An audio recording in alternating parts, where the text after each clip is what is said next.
Mason here. 100 days, 100 thoughts. It's the Nave Law countdown to 2026 Syracuse football. Here's Brian. Shouts to our friends at Nave Law with 66 days to go until Syracuse in New Hampshire. Live free or die in the Dome, Saturday, September 5th at noon. They have hopped aboard for the rest of the countdown. For those of you not with us this morning, for those of you with us this morning, for those of you that are not watching this live, for those of you watching this and who knows, however, the link is now, boom, in the chat. Click, register to win tickets.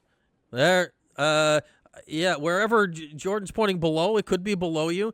Jordan's also sitting right above pretty much the QR code in the corner.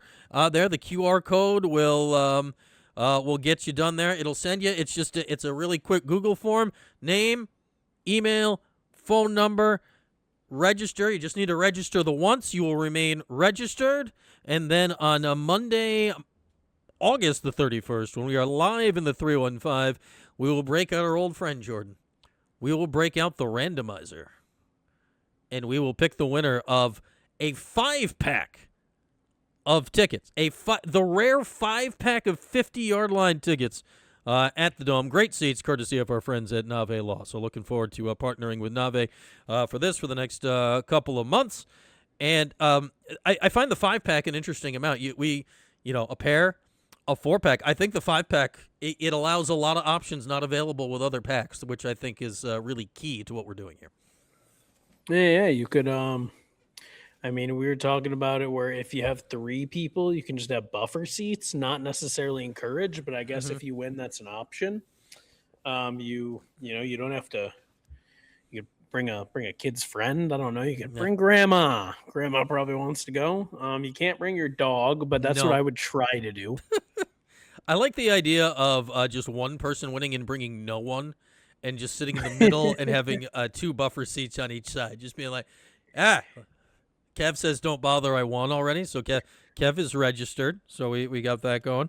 I like that idea. Just like laying across the seats, perhaps. It could be tricky with the armrests now. In the days of the bench, you could have done it. You could have worked it in the bench. Lay on the armrests. Yeah, it looks like we got. I'm just checking the back end of this whole thing now. We got some nice early response of people. Registering early on, and get registered, get your name in, and then we'll draw it that Monday. So, at least we got time to figure it out. You'll have a whole week if you win to figure out who are the 4 people you're going to the game with. So those tickets are courtesy of Nave Law. I'm told they're great. 50-yard line seats, Syracuse bench side, like great spot. You are right in the middle of the action, so you can look forward to that for the opener and every day till kickoff as we continue. We're a third of the way through, and the last 2/3 of our 100-day countdown. We'll have our good friends at Nave Law on board. Everyone agrees that Kev already won. Kev and Devin agree that Kev already won. So, there's that. So, the one thing I think we talked about this a couple weeks ago, Jordan, but Friday is the day where the number one commit or number one recruit, in New York State is saying out loud, if he's going to Syracuse or not. Is this doing anything for you? Like, do you care? What you're going to hear on Friday night at 6:30, or by that point, are you just full on into early 4th of July mode by Friday night, July the 3rd at 6:30, where Syracuse will be awaiting to find out if Buffalo's own and the number one player in New York State is coming to Syracuse, who at some point I will stop forgetting his name and be able to tell you that his name is Elijah Kimball. So Friday, 6:30 is going to be that announcement. Like, do you care about the player, just the idea of getting the number one recruit in New York State? Does it not matter in this era of the portal? Where are you at on that? So I can tell you this, I will not be watching a stream for like an hour and refreshing Twitter and trying to figure out what's going on like I was when Calvin Russell committed Or and I was at my friend's family fireworks, ah, just like was that a 4th of July going thing last mad year over too? this. I guess that He was might right have around. It was close. I don't know if it was on the 4th, but yeah, because he had the whole like party at like I believe it was Yes, his the place party. basically. And Yes, then by it the got like pool. leaked, but then it didn't get leaked. And he was like, I didn't announce anything, but then that was and it was just all like a big disaster. And students and news outlets that were kind of looking for clout were like quoting this account that had like 7 followers as a source, whatever. I believe I So did I don't two care that hours on much. it that day, just straight 2 hours on it, like we were all up in it. I don't care that much at all. Honestly, like I've said this before, recruiting doesn't do anything for me. I guess the one thing I'll say is I like the idea of having that type of player be willing to commit to Syracuse as like a a depth piece, because if you're more than a depth piece at that point, then like I don't care what level freshman you've got to be like super special. You can always go get a player in the transfer portal Yeah. who should probably be playing over a freshman. But like you get an in-state guy, maybe they're like more likely to stick around. Maybe they have more opportunities for familiarity and chemistry and stuff like that. And it's good to have those guys wanting to come and play for Syracuse. But no, I'm a hard stance of I don't really care about recruiting at this point. And maybe I should, because like Demetrius Samuel, for example, like maybe I should care more. But you're not going to get me to care. Yeah, and it's one where like I think it's a great statement if you can get this guy. But like, is there a direct correlation in this day and age to winning? Yeah, because can you go out in the portal and get a running back like right now? As Syracuse hopefully did this last offseason with multiple guys that are going to come in and contribute right away. You'd hope so. You'd hope so. That said, it would be nice. I did see this the other day. This surprised me. This is not a football thing, but basketball. I believe there are now, it was either 5 or 6 players right now from Rochester that are currently have NBA contracts. And none of them played for Syracuse. Like, Roch is churning out NBA talent. Thomas Bryant and others. And not a single one of them ended up at Syracuse. I'm like, there's that many guys in the NBA from Rochester? It blew my mind. Absolutely. Like, all the Rochester TV guys that I follow on social media were putting it out there the other day. I'm like, what? Rochester in the house. It's crazy. That didn't do much. Maybe I need things to get me more angry, but that didn't. Like some people were, oh, none of them went to Syracuse. Yeah. It's like, okay, I wasn't angry. I was surprised by how many of them there were, and then just like, well, it would have been nice if one of them had gone to Syracuse. Just like it would have been nice, but yeah, I just like, and it's like, why Melo wasn't from Rochester. Yeah. I don't care. Yeah, why is Roch cranking out so much NBA talent right now? Like, what is going on down the thruway in Rochester? What the hell is happening out there in Roch that's cranking out NBA talent? That blew my mind. But that made me think, like, all right, man, they better get Elijah Kimball just in case. We don't want this Rochester thing to become a Buffalo football thing. We don't want to deal with that. We don't want to deal with that in hindsight. But it just Also, weird like, look, man, guess what? He commits. That's awesome. How much time does he have to to change his mind? Like, yeah, exactly. Verbal come commitments. There could be nothing less binding than a verbal commitment in college sports recruiting. Like, I feel like we're gonna get to a point too where guys will, and I know there's stories of like guys getting offered in like 8th grade and whatnot, but with NIL, you've got to think that guys, until something changes, will only start committing earlier and earlier because just get your name honestly, on the sheet, right? yeah, get your name on the sheet, get your name seen, and then Get it in if front other of teams potential want NIL you, people. they now have to outbid. I mean, I guess the flip side is maybe schools will stop caring if they think you're committed, but if they want you bad enough, it never stops. Like you might as well just commit and have like 3 years of teams bidding. Yeah. Because as we find out, like the bids go up late if somebody really wants you. Though apparently there were when I look at this, I'm reading. This is from the article on Syracuse.com, who wrote this one by Giovanna Edmonds this morning or yesterday.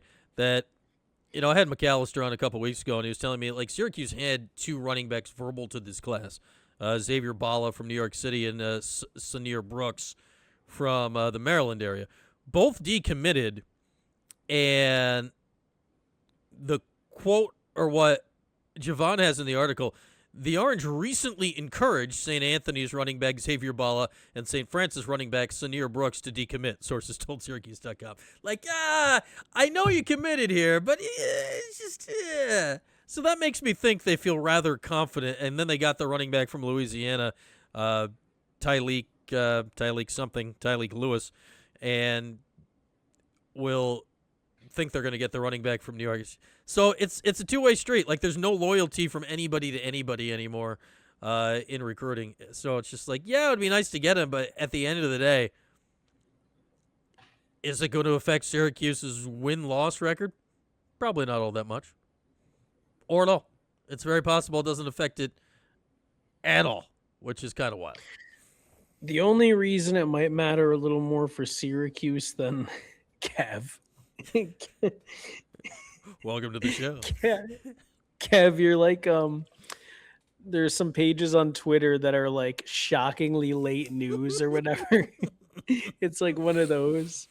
But oh my god, it matters I guess more for Syracuse because they've struggled with depth before. Yeah. So I mean, we've already seen in recent seasons there's a good chance for your Syracuse you're going to have to turn to a freshman somewhere at some point at some position. It's either that or a lacrosse player. So hopefully it's a good freshman. And hopefully it's not a quarterback.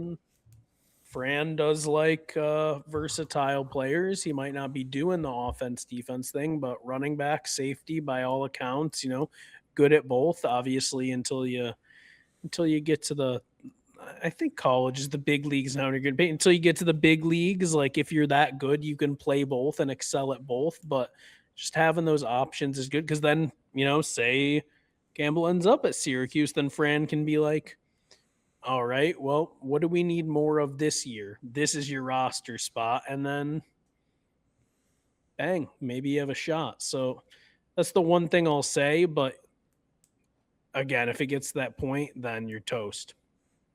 Yeah, especially as we saw last year at quarterback, you are as toast as you can get. It's just so funny in recruiting. Like if you toss to the name Xavier Balla, like without any other information, Xavier Balla, Sanir Brooks, Tyleek Lewis, and Kimball, like in the pile, and just like here's 2 names. Like all right, I don't know the difference between any of these 4. Like, sure, yeah, great, all right, line them up. So you had 2 guys, and now you're probably going to get a different 2 guys. Great. You got 2 guys. It's wonderful. Just absolutely, I love it. Wonderful. Kev's been up since 2. Yeah, you can be a little fuzzy headed when you've been up since 2:30. And yes, Donnie Freeman did get hurt, and of course Donnie got hurt. I feel bad, but he did tear his Achilles. So we'll see if he's on the Steve Angeli recovery plan. If he's on the Calvin Russell, like I might be back by the end of the year plan. Rick Pitino just flat out came out and was like he's out for the year. So he's on the Rick Pitino logical injury discussion plan. We like that. Shout out to Rick Pitino and his logical discussion of injuries. We do like that. All right. It looks like we are getting close to the start of the second half, and we're not going to sit here for the entire second half because that could go on and on and on. And on. So lacrosse players have turned out okay at quarterback. Maybe they have. Just not last year. Anything else, Jordan, before we put the wraps on it and head toward a 4th of July weekend here? Stay safe. That's one. All right. That's one. Don't play with fireworks. And Stay cool. It's going to be hotter tomorrow than it was gosh. today. It is going to be I don't- hotter tomorrow. I might die at this baseball game, Brian. Yeah. All right. So I assume it's a 7 o'clock first pitch tomorrow, Jordan. Is that accurate? Always 6:35, I believe.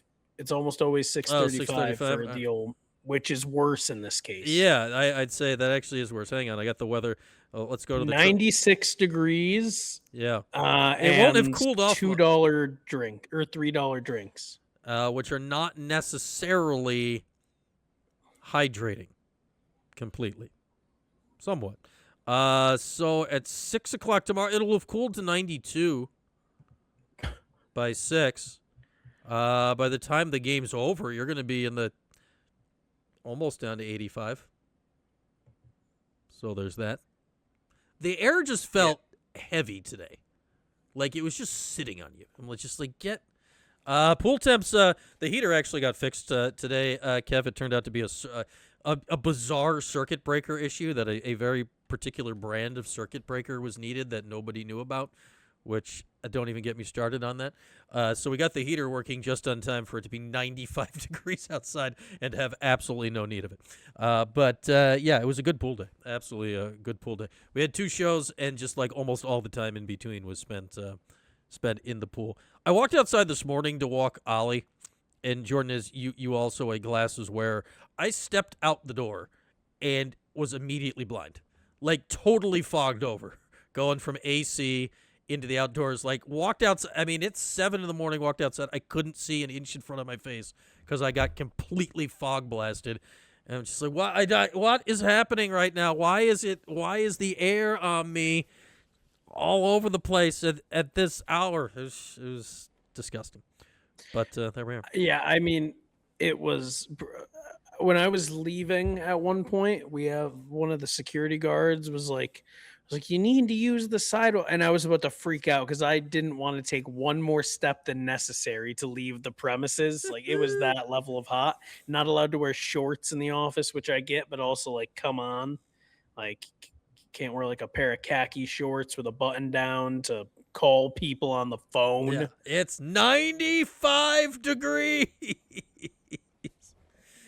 Oh, man. Welcome to pool problems. Yeah, you got that, Super Cat. Yeah, apparently it wasn't the amperage, Kev. Apparently, like, for whatever reason, it needed a specific brand of a GFI breaker. Like, just a regular one didn't work. It needed to be, like, a specific brand, even though they were, like, damn near exactly the same. Just entirely bizarre. The electrician is like, never seen it before. I don't know. It was a whole thing. It was a whole thing. Meanwhile, it's always quarter zip weather at the show. Like the climate difference from here to up there is shocking. Like I'm in an entire different climate right now than it is outside. Gavendo could lose the tie if it was over 90. Well, it's good to have rules. Good to have rules. All right, with that, stay cool, everybody. Devin, get your power back on. Jordan will not be helping Devin with that, not his department. But somebody get Devin's power back on. The rest of you, try to stay awake for the soccer game. Enjoy it.